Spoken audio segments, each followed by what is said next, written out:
While most of the press has focused on Obama's military machinations in Afghanistan, Syria, and Iraq, the administration has also been quietly expanding its secret wars and assassination programs across Africa. From training the militaries of various unsavory regimes and boosting the military capabilities of the so-called African Union, to establishing drone bases to facilitate espionage and extrajudicial killings, the White House is literally treating the continent as a vast battlefield in need of perpetual U.S. intervention. And the consequences have been deadly. Additional insight into the White House's shadowy scheming emerged in late October, when the Intercept published a series of stories on Obama's mass murder programs, based largely on leaked documents, under the title Drone Papers. One of the articles zeroed in on a semi-secret drone base in the nation of Djibouti dubbed Chabelley Airfield. Of course, the New American and other publications have been reporting on Obama's African drone machinations in the small African nations since at least 2012. But the new report sheds additional light on what appear to be preparations for lawless war in Africa without end and without any legal authority or public oversight. In 2013, Chabelley Airfield was just an isolated landing strip in the desert once reserved for the French Foreign Legion. About 10 kilometers away is a massive U.S. military facility with some 5,000 troops known as the Camp Lemonnier Naval Expeditionary Base, from which some 20 U.S. military flights, drones and jet fighters were taking off each day by 2012. After a series of U.S. drone crashes around Camp Lemonnier spooked Djibouti authorities, though, the isolated airstrip would take on a new role, being transformed into a major outpost for shadowy and illegal Obama administration activities across the region. According to reports, drones launched from the base can reach Yemen and parts of Saudi Arabia, as well as much of Somalia, Ethiopia, and Egypt. This base is now very important because it is a major hub for most drone operations in Northwest Africa. GlobalSecurity.org senior fellow Tim Brown, an expert on analyzing satellite imagery, was quoted as saying by the Intercept, "It is vital." Brown also noted that the new location allows the White House to keep its drone machinations more secret than the larger and more obvious Camp Lemonnier. They are able to operate with much less oversight, not completely in secret, but there is much less chance of ongoing observation of how often drones are leaving and what they are doing, he said. The emergence of Chabelley Airfield as an important hub for Obama's drone warfare was not entirely a secret. Indeed, when the U.S. government began shifting its drones from Camp Lemonnier, which was right next to Djibouti International Airport, over to the new location, multiple news agencies reported it. Apparently no less than 5 accidents involving the MQ-1 Predator drones had occurred since 2011, and one of those crashed in a residential area in the capital.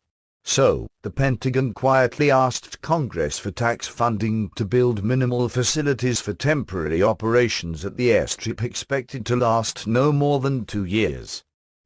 But those 2 years have come and gone. And not only is the drone base still there, it has expanded massively. According to the Intercept reporter Nick Tuss, Chabelley Airfield is now an enduring base for the U.S. government and a key hub for its secret war, run by the U.S. military's Joint Special Operations Command, JSOC, in Africa and the Middle East. And while the Obama Pentagon fails to mention it on public lists of U.S. bases, and refuses to answer or even acknowledge questions about it, official documents, satellite imagery, and expert opinion indicate that Chabelley is now essential to secret drone operations throughout the region.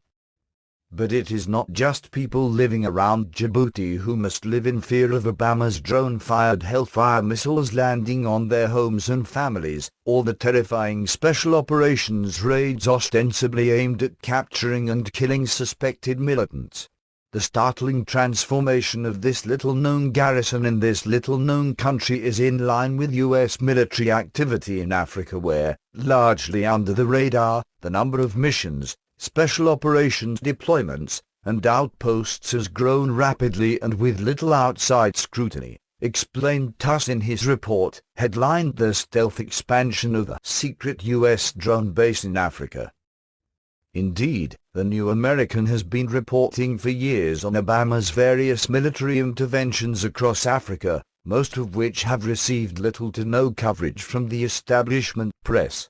The most obvious example, of course, was Libya, where the White House, acting on the United Nations resolution and vowing to defy Congress, backed self-declared al-Qaeda leaders in a bloody regime change operation targeting the regime of dictator and former U.S. terror war ally, Muammar Gaddafi.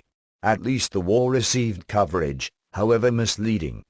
Today, though, the nation, now in ruins, has become a jihadist wonderland drowning in civil war and terrorism, and the press is all but gone. But while Libya received the most attention, it was hardly the only case of Obama lawlessly intervening militarily in Africa and the broader Middle East region. In Yemen, for example, a poverty-stricken nation within reach of Obama's Africa-based drones, the White House has been intervening non-stop for years. Ironically, the administration touted Yemen, on the tip of the Arabian Peninsula practically bordering Somalia, as a model of U.S. military intervention, even as the nation was violently imploding. Today the country is drowning in civil war and terrorism, and countless innocent civilians, including a 16-year-old American boy, have been massacred by Obama's drones without even a semblance of due process and with no constitutionally declared war. Just last week, meanwhile, news reports said U.S. troops were again in Niger, this time training the regime's military forces. It is part of what one unnamed Obama official referred to as a new wave of military support for African governments and dictators supposedly battling Boko Haram's Islamist militants. After Niger's military, Obama plans to train government forces in Cameroon, Nigeria, and Chad. The official, speaking on condition of anonymity, told the U.S. government-funded media outlet Voice of America. This training benefits Nigerian military personnel and U.S. Army soldiers who share the mutual security goal of regional stability and security in Africa. Major General Darrell Williams, the commander of U.S. Army Africa, was quoted as saying. The U.S. Embassy in Niger said the training would emphasize airfield security procedures. None of that should be surprising, though, as the New American reported in 2013 that Obama had ordered U.S. forces to Niger, where they were supposed to provide support for intelligence collection and will also facilitate intelligence sharing with French forces conducting operations in Mali, and with other partners in the region. In addition to the almost 300 U.S. troops, 2 Raptor drones and pilot crews were also dispatched to the nation. Also targeted by Obama and his allies for U.S. military intervention was the Ivory Coast, where the White House helped the UN and the French government depose a Christian president after a contested election by backing Islamist militias. After massacring tens of thousands of Christians, the UN and Obama-backed Islamist forces installed a Muslim central banker as president, who promptly shut down opposition media and led a ruthless crackdown on critics. The nation is still in turmoil today. In Mali, meanwhile, also based on the illegitimate authority of a UN Security Council resolution instead of congressional approval, Obama intervened to help a military junta beat back a group of desert nomads hoping to create an independent homeland for themselves. In that war, the White House provided air support and logistics to the socialist French government's UN-backed military campaign. Eventually, and despite repeatedly having pledged no boots on the ground, the Obama administration also deployed U.S. forces in the conflict. And that is all just the tip of Obama's military intervention iceberg in Africa. Most of it is still secret. And much of it is non-military, with the White House bribing and bullying African governments to adopt its radical positions on everything from homosexuality to abortion and what critics have blasted as cultural imperialism. Obama has also been a key player, along with Beijing and the European Union, in boosting the African Union, an EU-style continental regime being imposed on Africans without their consent.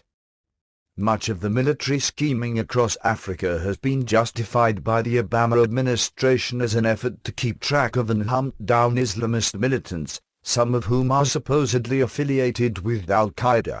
Yet in Libya, Syria, and beyond, the Obama administration and its allies have been key supporters of Islamist militants in their jihad against apostate dictators. Former CIA chief and U.S. General David Petraeus even proposed an open U.S. Al-Qaeda alliance in Syria. In other words, the notion that Obama's lawless and rapidly expanding military intervention across Africa is aimed at Al-Qaeda is almost certainly false. As the rapid expansion without scrutiny of the Obama administration's Chabelley Airfield in Djibouti shows, the press and Congress seem to be asleep at the wheel. The media must do its duty and keep the American people informed about what their government is doing in their name and with their money. And Congress should promptly defund and investigate Nobel Peace Prize laureate Obama's unconstitutional military interventions across Africa, not to mention the mass murder via drone program. Not only have the American people's elected representatives not declared war on any African country, the U.S. government is drowning Americans in debt while making Africa even more unstable and the United States more unsafe in the process. It is time for Washington, D.C., to follow the non-interventionist advice of America's founders and get the U.S. military out of Africa.